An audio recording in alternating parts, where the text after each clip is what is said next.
ಎಲ್ಲರಿಗೂ ನಮಸ್ಕಾರ. Welcome back to my YouTube channel. ನಾನು ಸೌಮ್ಯ ಶ್ರೀಜೇಶ್. ಸೊ ಇವತ್ತಿನ ರೆಸಿಪಿ ಏನಂತೇಳಿದರೆ ಬ್ರೆಡ್ ಕಸ್ಟರ್ಡ್ ಪುಡ್ಡಿಂಗ್ ಅಂತ ಹೇಳಿ. ಸೊ ಸಿಂಪಲಾಗಿ ಮಾಡ್ಬೋದಂತಹ ಬ್ರೆಡ್ ಪುಡ್ಡಿಂಗ್ ಕಸ್ಟರ್ಡ್ ನೋಡ್ತಾ ಇದ್ರಲ್ಲ, ತುಂಬ ಎಮ್ಮಿ, ತುಂಬ ಟೇಸ್ಟಿ ಕೂಡ ಹೌದು. ತುಂಬ ಈಸಿಯಾಗಿ ತುಂಬ ಕಡಿಮೆ ಇಂಗ್ರೀಡಿಯೆಂಟ್ಸ್ ಬಳಸ್ಕೊಂಡು ಮಾಡಬಹುದು. ನೀವು ನೋಡ್ತಾ ಇದ್ದೀರಲ್ಲ ಎಷ್ಟು ಚೆನ್ನಾಗಿ ಬಂದಿದೆ ಅಂಥೇಳಿ. ಸೊ ಇದನ್ನು ನಾವು ಯಾವ ರೀತಿ ತಯಾರು ಮಾಡ್ಕೊಳ್ಳೋದು ಅಂತ ಹೇಳಿ ನೋಡ್ಕೊಂಡು ಬರೋಣ ಬನ್ನಿ.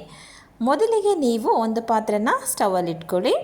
ಅದಕ್ಕೆ ನಾನಿಲ್ಲಿ ಅರ್ಧ ಲೀಟ್ರ್ ಹಾಲನ್ನು ಬಳಸ್ತಾ ಇದ್ದೀನಿ. ಸಾಧಾರಣ ಹಾಲು ಇರುತ್ತಲ್ವ, ಆ ಹಾಲು ಅರ್ಧ ಲೀಟ್ರ್ ಹಾಲನ್ನು ತಗೊಳ್ತಾ ಇದ್ದೀನಿ ನೋಡಿ. ಇವಾಗ ಈ ಹಾಲನ್ನು ನೀಟಾಗಿ ಕುದಿಸ್ಕೊಳ್ಳಿ. ಅದು ಕುದೀಲಿ. ಅದಕ್ಕೆ ಇರೋ ಮಿಕ್ಸನ್ನು ನಾವು ಇವಾಗ ರೆಡಿ ಮಾಡ್ಕೊಳ್ಳೋಣ. ಮೊದಲಿಗೆ ಒಂದು ಪಾತ್ರೆ ತಗೊಳ್ಳಿ. ಅದಕ್ಕೆ ನಾನು ಕಸ್ಟರ್ಡ್ ಪೌಡ್ರನ್ನ ಹಾಕ್ಕೊಳ್ತಾ ಇದ್ದೀನಿ. 3 ಟೀ ಸ್ಪೂನಷ್ಟು ಕಸ್ಟರ್ಡ್ ಪೌಡ್ರನ್ನ ನಾನಿಲ್ಲಿ ಯೂಸ್ ಮಾಡ್ತಿದ್ದೀನಿ ಅರ್ಧ ಲೀಟ್ರ್ ಹಾಲಿಗೆ ಬಂದು. ಸೊ 3 ಸ್ಪೂನು ಸಾಕಾಗತ್ತೆ. ಅದರಲ್ಲಿ 1 ಸ್ಪೂನ್ ಮಿಲ್ಕ್ ಪೌಡ್ರ್ ಕೂಡ ಹಾಕ್ಕೊಳ್ಳಿ. ಅದಾದಮೇಲೆ ಅದಕ್ಕೆ ಸ್ವಲ್ಪ ನೀರನ್ನು ಸೇರಿಸಿ ಇದನ್ನ ಈ ರೀತಿ ಗಂಟೆಗಳಿಲ್ಲದ ರೀತಿಯಲ್ಲಿ ಮಿಕ್ಸ್ ಮಾಡ್ಕೊಬೇಕು. ಒಂಚೂರು ಸಹ ಗಂಟಿರಬಾರ್ದು. ಅದು ಫುಲ್ಲಾಗಿ ನೀಟಾಗಿ ಮಿಕ್ಸ್ ಆಗಬೇಕು. ಈ ರೀತಿ ಮಿಕ್ಸ್ ಮಾಡ್ಕೊಳ್ಳಿ. ನೋಡ್ತಾ ಇದ್ರಲ್ಲ, ಇಷ್ಟ ಆದರೆ ಸಾಕು. ಅದಾದಮೇಲೆ ನಾವು ಹಾಲು ಕುದಿಯೋಕೆ ಇಟ್ಟಿದ್ದೀವಲ್ಲ, ಹಾಲೆಲ್ಲ ಚೆನ್ನಾಗಿ ಕುದ್ದಿದ್ದೆ. ಆ ಹಾಲಿಗೆ ಇದನ್ನು ಕಸ್ಟರ್ಡ್ ಹುಡಿ ಏನು ನಾವು ಕಲಸಿಟ್ಕೊಂಡಿದ್ದೀವಿ ಅದನ್ನು ಹಾಲಿಗೆ ಸೇರಿಸ್ಕೊಂಡು ಈ ರೀತಿ ಮಿಕ್ಸ್ ಮಾಡ್ಕೊಳ್ಳಿ. 1-2 ನಿಮಿಷ. ಇವಾಗ ಲೋ ಫ್ಲೇಮಲ್ಲಿ ಇಟ್ಕೋಬೇಕು. ಸ್ಟವ್ನ ಲೋ ಫ್ಲೇಮಲ್ಲಿ ಇಟ್ಕೊಂಡು ಇದನ್ನ ಮಿಕ್ಸ್ ಮಾಡ್ಕೊಬೇಕು. ಅದಾದಮೇಲೆ ಅದಕ್ಕೆ ಒಂದು 200 ಗ್ರಾಮ್ ಸಕ್ಕರೆನ ನಾನು ಬಳಸ್ತಾ ಇದ್ದೀನಿ. ಸೊ ಅರ್ಧ ಲೀಟ್ರ್ ಹಾಲಿಗೆ ಅಷ್ಟು ಸಾಕಾಗುತ್ತೆ. ಸಿಹಿ ನಿಮಗೆ ಹೆಚ್ಚು ಕಡಿಮೆ ಮಾಡ್ಕೋಬೋದು. ನಮಗೆ ಇಷ್ಟ ಇರೋ ಥರ ಹೆಚ್ಚು ಕಡಿಮೆ ಮಾಡ್ಕೋಬೋದು. ಅದನ್ನು ಹಾಕ್ಕೊಂಡು ಕಲಿಸ್ಕೊಳ್ಳಿ. ಸೊ ನೋಡ್ತಾ ಇದ್ರಲ್ಲ, ಅಷ್ಟೇ, ಕಸ್ಟರ್ಡ್ ರೆಡಿ ಆಗೋಗಿತ್ತು. ಇದು ಬೇಗ ಆಗೋಗುತ್ತೆ. ಹಾಲು ಕುದ್ರೆ ಸಾಕು, ಬೇಗನೆ ಆಗೋಗುತ್ತೆ. ಇಷ್ಟು ಮಟ್ಟಿಗಾದರೆ ಸಾಕು. ಇವಾಗ ಕಸ್ಟರ್ಡ್ ರೆಡಿಯಾಗಿದೆ. ನೆಕ್ಸ್ಟ್ ನಾವು ಬ್ರೆಡ್ನ ತೊಗೊಳ್ಳೋಣ. ಸೊ ಬ್ರೆಡ್ ತೊಗೊಂಡು ಬ್ರೆಡ್ಡಿನ ಸೈಡ್ ಭಾಗ ಏನಿದೆ ಆ ಬ್ರೌನ್ ಕಲರ್ ಇರೋದು ಅದು ನಮಗೆ ಬೇಡ. ನಮಗೆ ಸೆಂಟ್ರ್ ಪೋರ್ಷನ್ ಮಾತ್ರ ಬೇಕು. ಸೊ ನಾವು ಸೈಡ್ನ ಕಟ್ ಮಾಡಿ ತೊಗೋಬೇಕು. ನೋಡ್ತಾ ಇದ್ರಲ್ಲ, ಈ ರೀತಿ ಆ ಸೈಡ್ ಏನಿದೆ ಅದನ್ನು ಫುಲ್ಲಾಗಿ ನೀವು ಈ ರೀತಿ ಕಟ್ ಮಾಡ್ಕೊಳ್ಳಿ.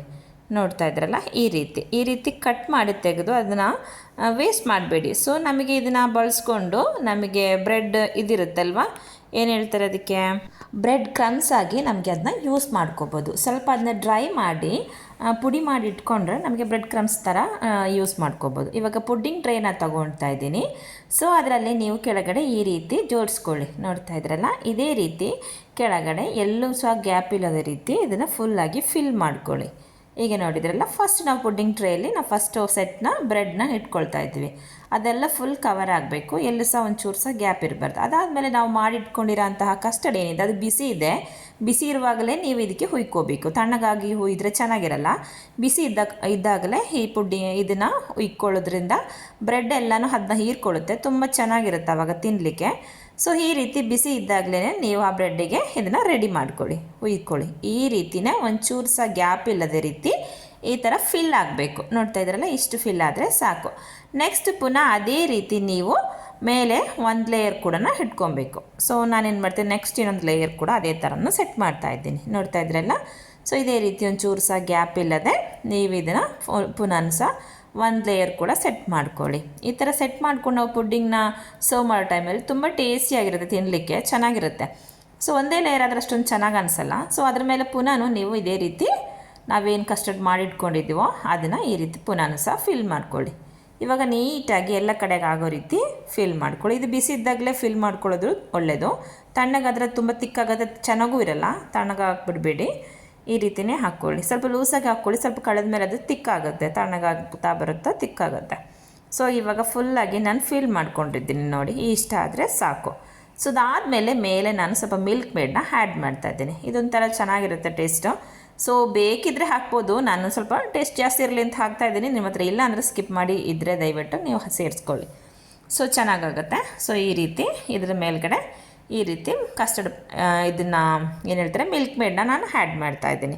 ಸೊ ಈ ರೀತಿ ಮಿಲ್ಕ್ ಮೇಡನ್ನ ಆ್ಯಡ್ ಮಾಡಿದಾದಮೇಲೆ ಡ್ರೈ ಫ್ರೂಟ್ಸ್ ಆಗಿ ನಾನು ಇಲ್ಲಿ ಬಾದಾಮ್ ಮತ್ತು ಪಿಸ್ತಾನ ತೊಗೊಳ್ತಾ ಇದ್ದೀನಿ. ಇದನ್ನು ಸಣ್ಣದಾಗಿ ಚೂರು ಮಾಡಿಕೊಂಡು ಅದನ್ನು ಕೂಡ ಇದ್ರ ಮೇಲೆ ಹಾಕ್ಕೊಳ್ತಾ ಇದ್ದೀನಿ. ಇದನ್ನು ನಾನು ಮಸ್ತಾಗಿ ನಟ್ಸ್ನ ಸೇರಿಸ್ಕೋಬೇಕು, ಅಂದ್ರೇ ತಿನ್ಲಿಕ್ಕೆ ಚೆನ್ನಾಗಿರೋದು.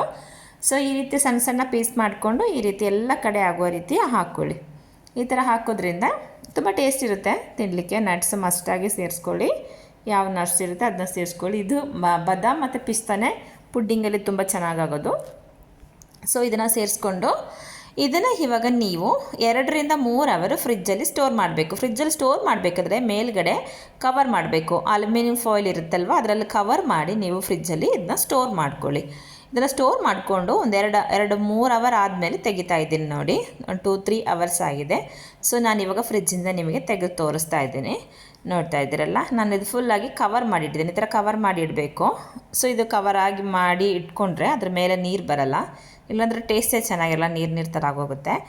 ಸೊ ನೋಡ್ತಾ ಇದ್ದೀರಲ್ಲ, ತುಂಬ ಯಮ್ಮಿಯಾಗಿರುವಂತಹ ಕಸ್ಟರ್ಡ್ ಪುಡ್ಡಿಂಗ್ ರೆಡಿ ಆಗಿದೆ ನೋಡಿ. ಇದನ್ನು ನಾನಿವಾಗ ಸರ್ವ್ ಮಾಡ್ತಾ ಇದ್ದೀನಿ.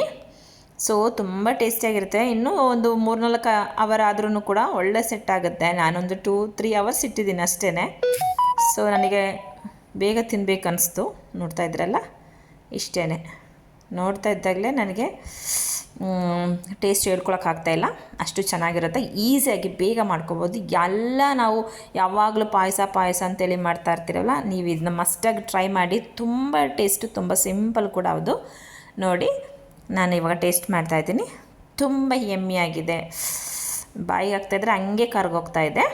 ಹಾಗಿದ್ದರೆ ನನ್ನ ಈ ರೆಸಿಪಿ ನಿಮಗೆ ಎಲ್ಲರಿಗೂ ಇಷ್ಟ ಆಯಿತು ಅಂತ ಅಂದ್ಕೊಳ್ತೀನಿ. ಯಾರಿಗೆಲ್ಲ ನನ್ನ ಈ ರೆಸಿಪಿ ಇಷ್ಟ ಆಯಿತು ನೀವು ಶೇರ್ ಮಾಡಿ. ದಯವಿಟ್ಟು ನನ್ನ ಚಾನಲ್ನ ಸಬ್ಸ್ಕ್ರೈಬ್ ಮಾಡಿಕೊಳ್ಳಿ. ಹಾಗಿದ್ರೆ ಮುಂದಿನ ಒಳ್ಳೆಯ ಒಂದು ವಿಡಿಯೋದೊಂದಿಗೆ ಸಿಗೋಣ. ಅದರ್ ದೆನ್ ಸೌಮ್ಯ ಶ್ರೀಜೇಶ್.